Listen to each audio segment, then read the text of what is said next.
All right, so are you ready to dive into all things Taurus?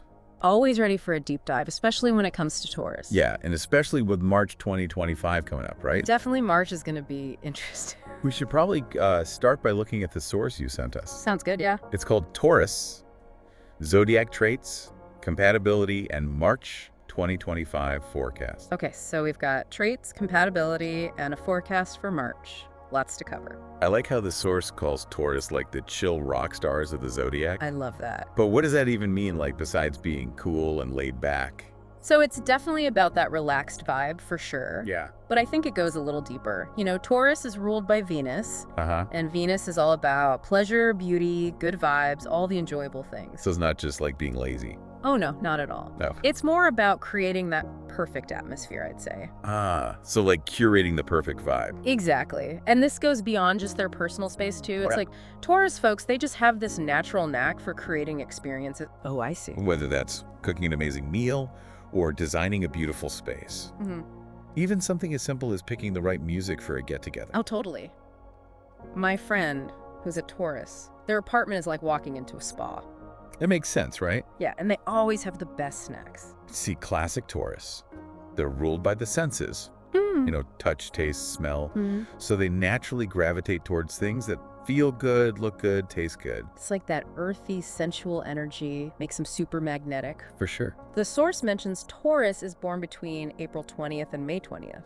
Right. Is there like a connection between that time of year and those qualities we were just talking about? Totally. Think about springtime, right? Everything's in bloom. It's a time of abundance. Nature's waking up after a long winter. And Taurus, they embody that energy. Growth, stability, connection to the physical world. I never thought about it like that. It's not just about like liking nice things or indulging. No. It's this deeper thing. It is. Appreciation for beauty and the earth. Totally. But the source mentions Taurus can be stubborn. Where does that fit in? Well, remember, Taurus is an earth sign. Right. Grounded, stable. Yeah. But that groundedness can sometimes come across as stubbornness or resistance to change. So it's not like they're being difficult on purpose. Right. It's more about needing that sense of security and consistency, like a fixed point. They know what they like. Exactly.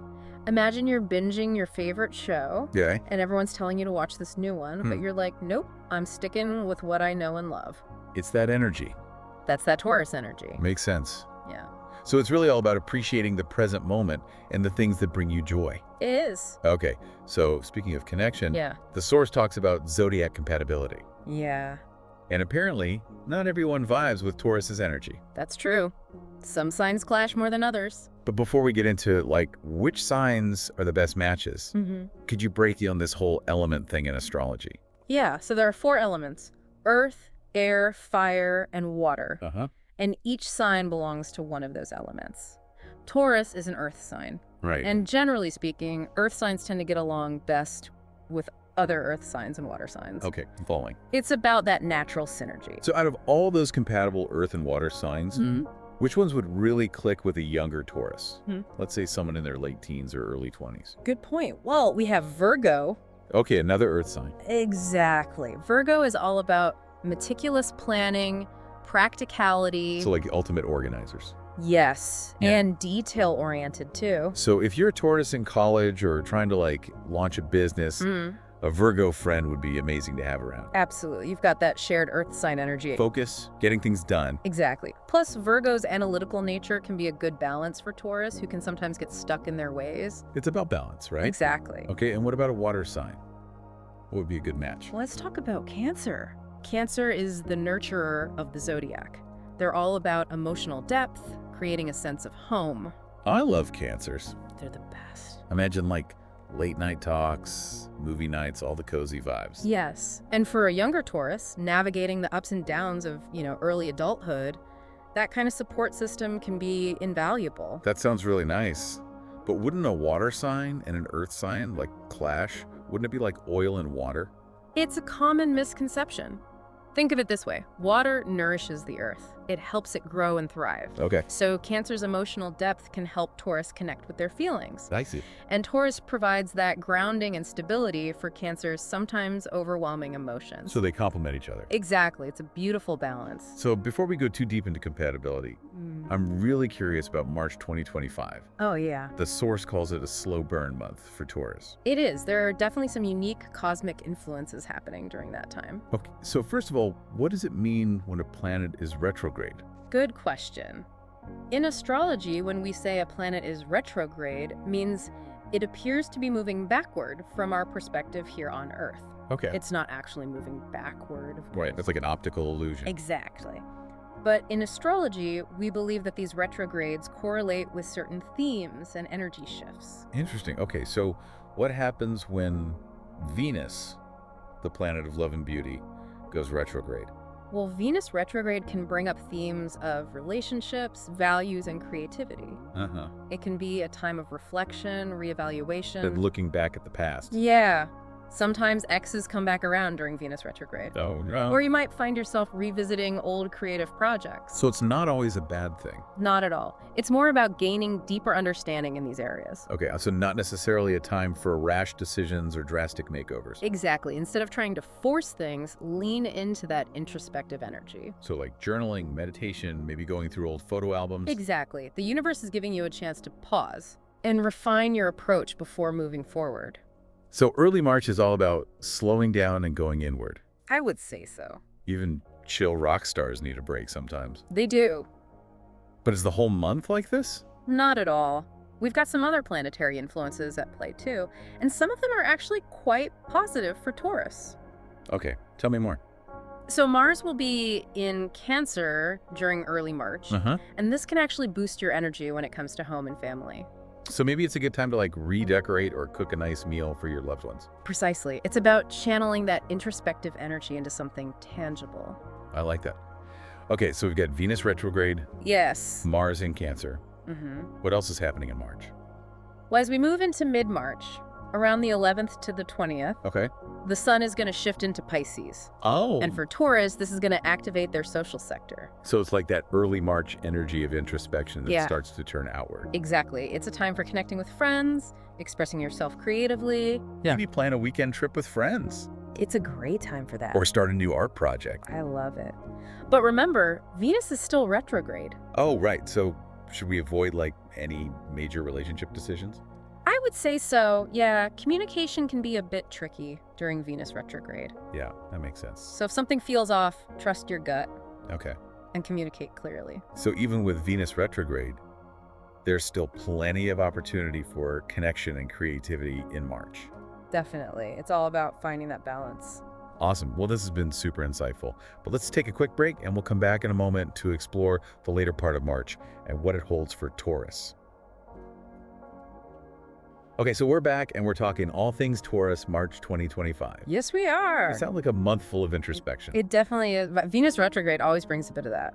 Right, Venus retrograde. Kind of makes me think about how Taurus is known for resisting change. It's interesting, isn't it? Yeah, because they love routine and stability. Yeah. But then you've got this transit that's all about shifting perspectives. I think it speaks to the duality of Taurus energy. So how does a sign that loves their comfort zone deal with all this unexpected change? Well, they still crave those good vibes and that sense of pleasure. Right. And sometimes you have to step outside of your comfort zone to find that.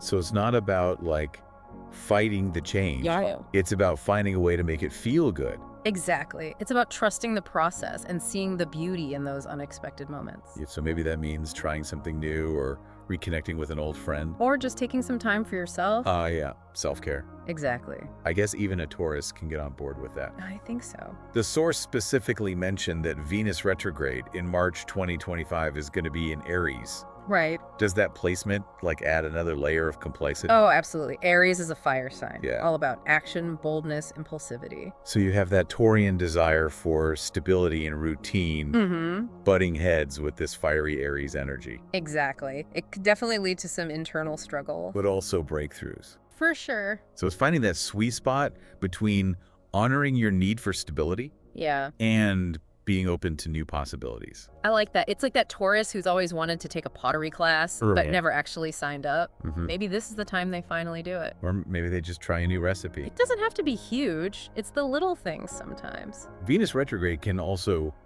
bring up stuff from the past. Oh, yeah. Like old relationships or projects you never finished. It's like they're resurfacing for a reason. It could be good or bad, I guess. It depends. So we've talked about early March with Venus retrograde and Mars in Cancer. Yeah. What about the rest of the month?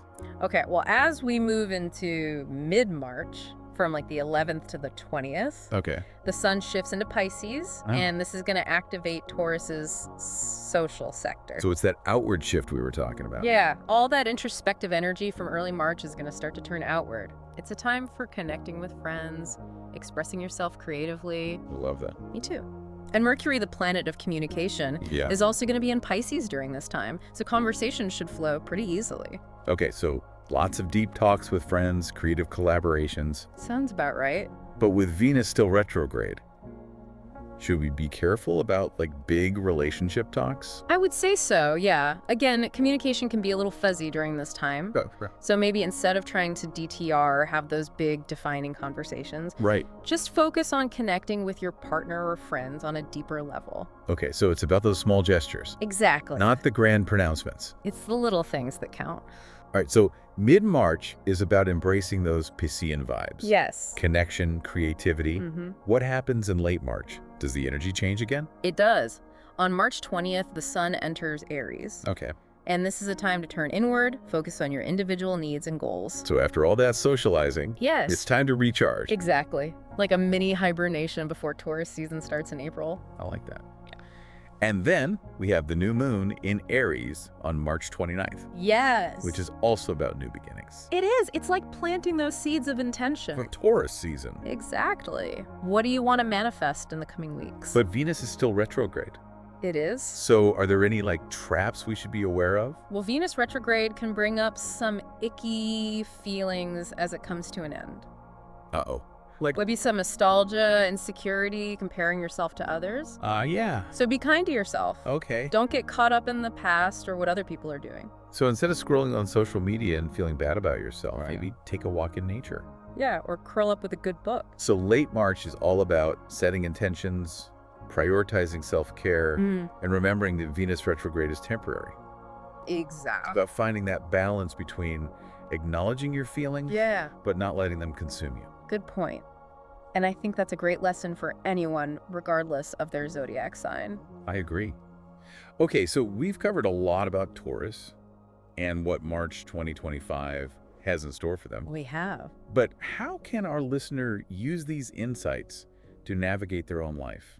That's the big question, isn't it? Okay, so we've talked about all the Taurus vibes. We have covered a lot of ground. Yeah. From chill rock stars to Venus retrograde and everything in between. And how those things all interact. Thinking back to how we talked about Taurus being stubborn, but you reframed it as like determination and commitment. Yeah. It's all about perspective, right? It really is. What might seem like stubbornness to one person could be seen as loyalty or resilience to another. I like that. It's like astrology isn't about putting people into boxes. It's not about labels. Yeah.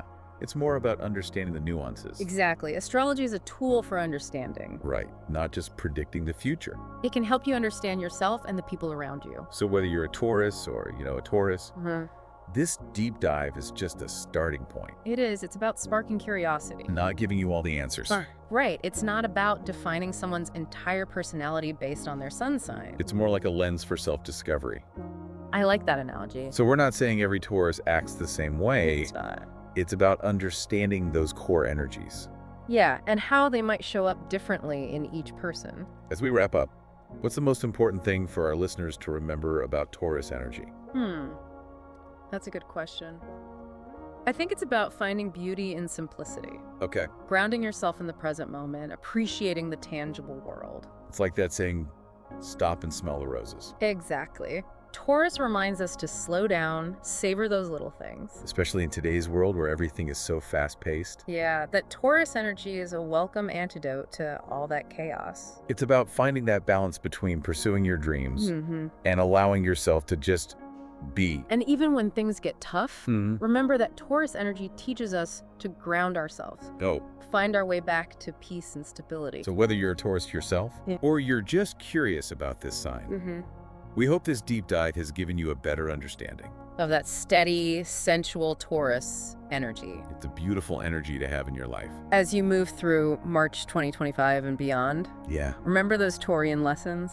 Slow down. Savor the moment. Don't be afraid to indulge a little. Life is meant to be enjoyed. Well, thanks for joining us on this deep dive into all things Taurus. It's been a pleasure. Until next time, keep exploring, keep learning, and keep those good vibes flowing.